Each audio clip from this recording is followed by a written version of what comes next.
People always ask me, they'll say, why'd you change your name? I said, well, save Mike Pro and Amplifon to save Tennessee. Steve still asking that. That's a great question. We get the name all the time, and no, we are not a Vegas-based organization. It has some proprietary software that can help map the entire land area that we're looking at to basically look and see where the issues may be quicker, faster, and safer. This is the Oil and Gas Contractors Connect podcast with your host, Ryan Ray.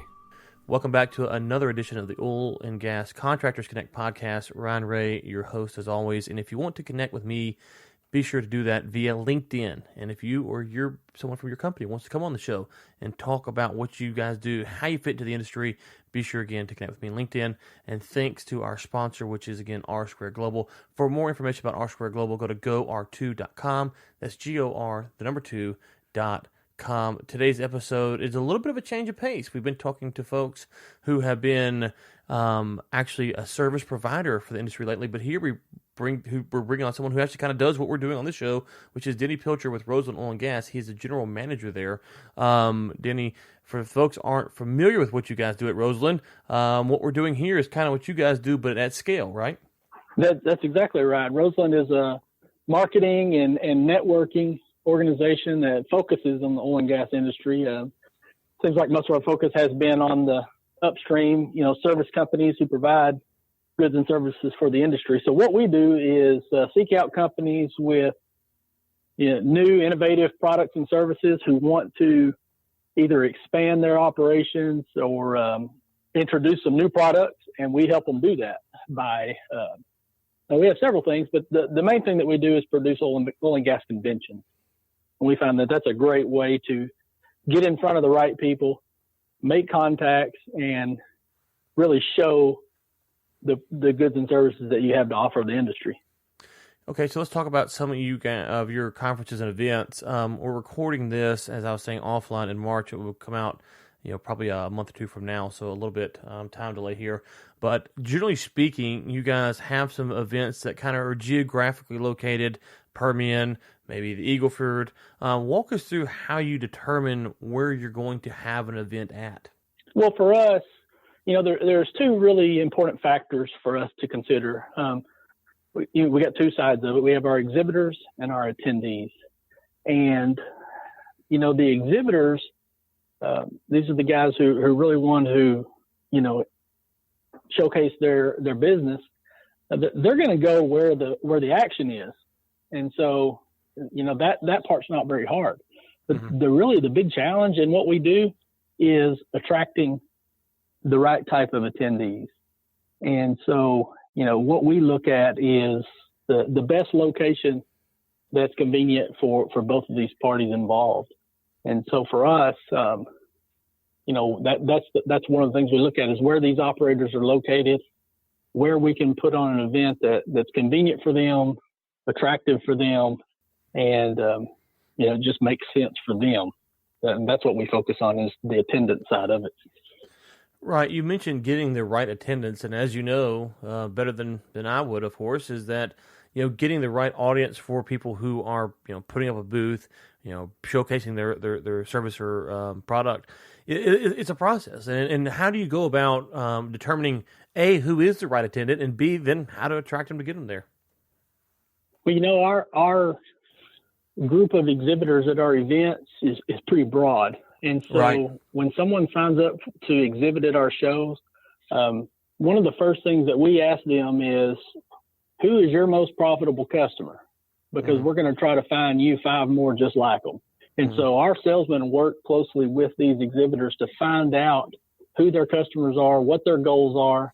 And we usually end up getting some lists from them of, existing customers and target customers. And then we kind of operate on their behalf, and we reach out to those people, invite them, try to induce them to come to the event. So we found that that's the best way to do it, is to get to know our customers and find out who they want, because, it's impossible for us to know everyone. So, but in that way, we're able to broaden, our network. Right. It's kind of like this. Some of the genesis for the show is people have asked, who are they, what do they do, how they fit in the industry, and so we created the show to kind of say, hey, this is a spot to where you can kind of get your name out there. Obviously, it's it's quick, it's easy, it's a free product and service that allows you to meet potential clients or other vendors in the industry that might want to work with you guys. But that's a big component is being able to meet with clients and to find clients. And so it kind of sounds like you guys are almost like a sales and marketing staff or an extension of their sales and marketing staff for some of these vendors. Yeah, and that's what we try to be. It's not just selling some square footage on the trade show floor. We really try to get to know our customers and get to know what their goals are, because we want them to be successful, and we know that if we do our job correctly, then they'll be successful at our events. And the more successful they are, the more fun our job becomes. Probably the best compliment I ever got. We were doing a show once, and one of the sponsors at the show was a lending institution, and the lender told me that he had several customers who had paid off some loans that with them that year, and they attributed that to leads and business that they had gotten at one of our events. And so to me, that was a pretty big compliment. And so for us, that's what it's all about is putting the buyers and sellers together. And so how long is this process to build out a conference? If let's just say today is March 11th. Let's just say for conversation standpoint, we had a conference today, March 11th. How far prior to that date would you go about working to build a conference out?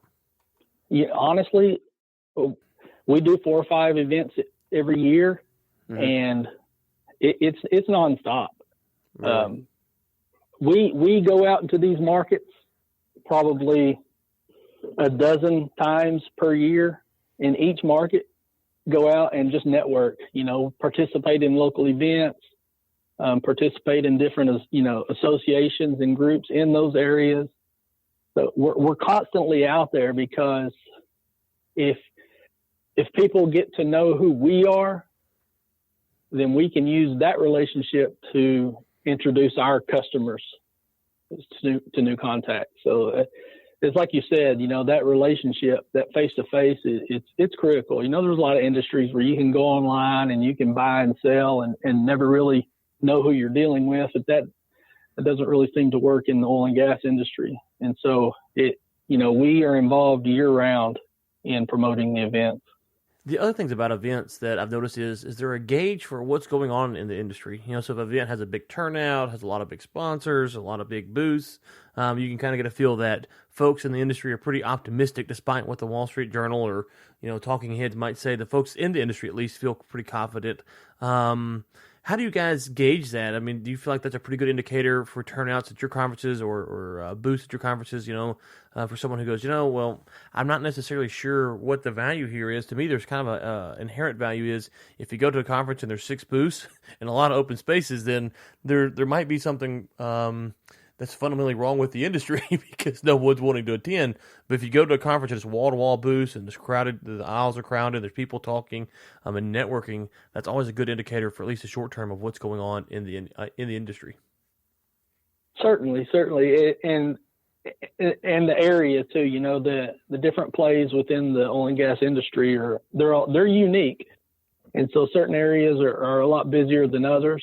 And, it's kind of a tricky thing for us as well, because, when things are too busy, then people don't have time to come to the events as well. Mm-hmm. So it's a tricky thing, but, the key thing is value. If the target attendee sees the value mm-hmm. in coming to the event, they'll make time to come. And the way that we try to build the value in that is through the exhibitors. We seek out quality exhibitors who have quality products that will help these companies operate more efficiently, because, that's kind of become the name of the game in this industry over the last 3 or 4 years is efficiency. And that's, to me, that opens up a lot of opportunity for companies who are wanting to to increase their business. In the past, efficiency wasn't quite as important, and a lot of times companies didn't really want to take the time to look at new products and services. But now that efficiency is so important, it gives people a lot more opportunity to try to get their foot in the door if they do have a quality product. Now, that's a great point there, because, someone who works in the industry myself is you'll call up a potential client or customer and you'll say, hey, this is who we are, this is what we offer, this is what we do. And they're like, we're so busy right now, we don't even have time to stop and talk to you. And it's like, wow. I can see how on the conference side of things that could be a catch-22, is that everyone is so slammed that they can't stop to go and to meet and greet, because we see it on the normal sales cycle of things. So I didn't even think about that, but that is definitely I could see that as being a real obstacle to overcome. So let me ask you this. I know you guys in your events, you usually have kind of a golf try to have a golf event. You have, obviously the conventional booths. You might have a networking event. Why is it that you say, okay, for a Roseland Oil and Gas event, we try to have a conference or a exhibition, if you will, but we also have these other things? Have you found that some people like to attend in one more than the other? Is it kind of the industry standard? So you just kind of, say, well, that's what everyone else is doing. We want to make sure we look and feel like everyone else. What is the thinking behind kind of having 2 or 3 different things around one event? Well, we don't really do things the way that everyone else does them. Our events are,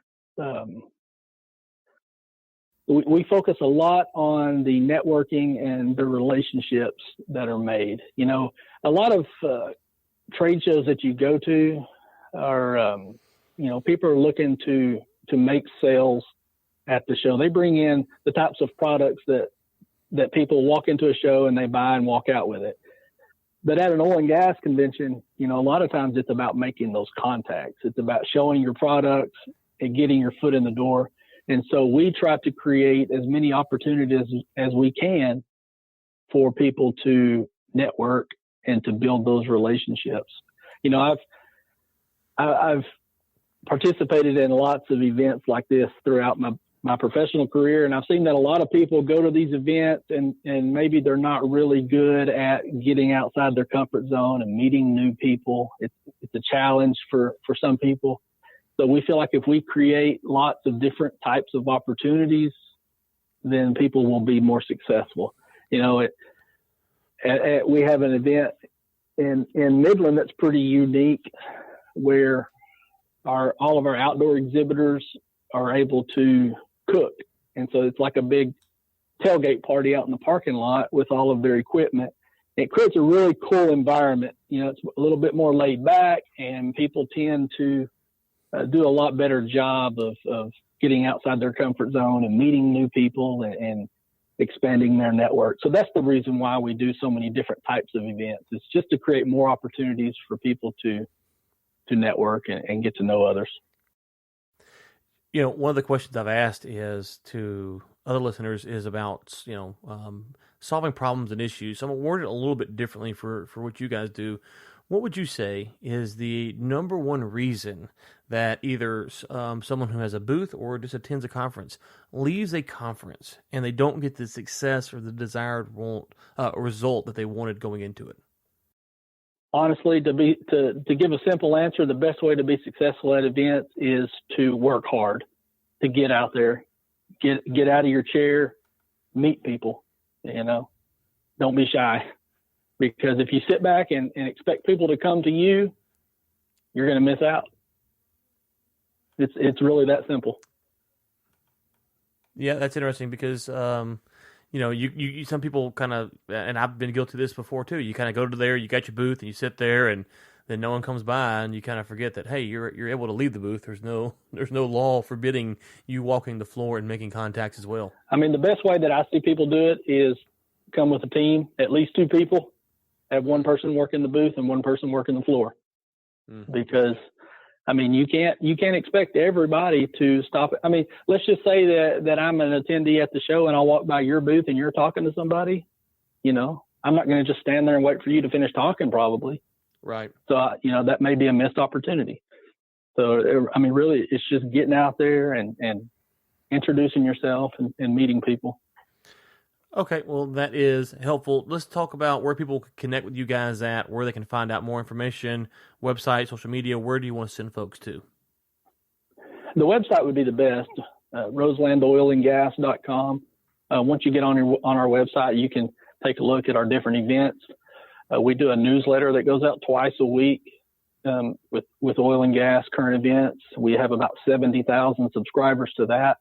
So we find that a lot of people will sign up for our newsletter and use that to stay in touch with us.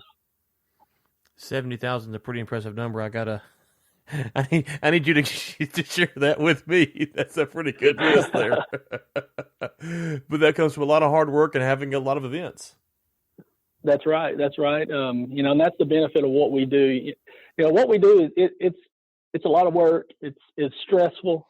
It's hard to make everybody happy, but we really enjoy the relationship part of it. We pride ourselves in trying to make relationships with our customers and getting to know them. And so, I think that's why our business has grown. Good deal. Okay, well, Denny, we will link to Roseland Oil and Gas. And as I mentioned for the listeners, we're not talking about specific shows because we are recording this March 11th, and this will come out, April or May-ish. And so we don't know exact release date. Nate has that information and didn't give it to us before we got on here. So we'll blame Nate for that. But no, but be sure to go to the website, sign up for the newsletter. I'm on the newsletter. I get it twice a week. And you can stay up to date with when they will have events. They will have events, after this recording, I can promise you, so be sure to check that out. They have them all over the hot spots, as we mentioned today. Denny, thank you so much for your time. To the listeners, until next time, keep climbing.